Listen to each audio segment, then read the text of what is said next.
Well, Buddy and I, this family had been so nice to us and kept us clean and so forth as a kid. That's pretty important. And so basically we cooked up the plan.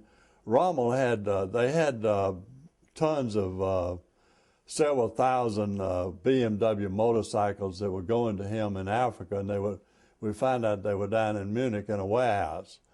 So I've really forgotten the thing, but we went down for a couple of cartons of cigarettes.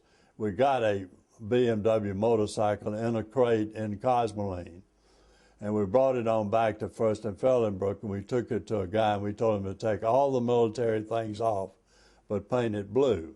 And then we went to the mail, and for one carton of cigarettes, we got a tag for the motorcycle and all the papers saying that it was a local motorcycle or something. I forgot what it said.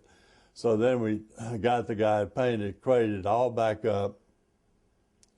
We went to the Smith's house, and they all came out because they thought we were going to take the motorcycle home. But no, we had planned to give it to him, so we handed it to Mr. Smith, the crippled guy, and he fainted. So they were, I guess that's about as excited as you can get.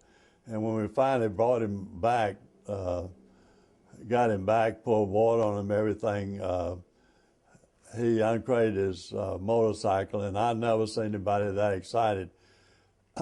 He could only in his lifetime expected to have a bicycle.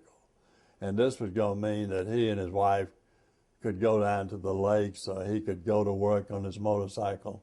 And I think it was going to change his life.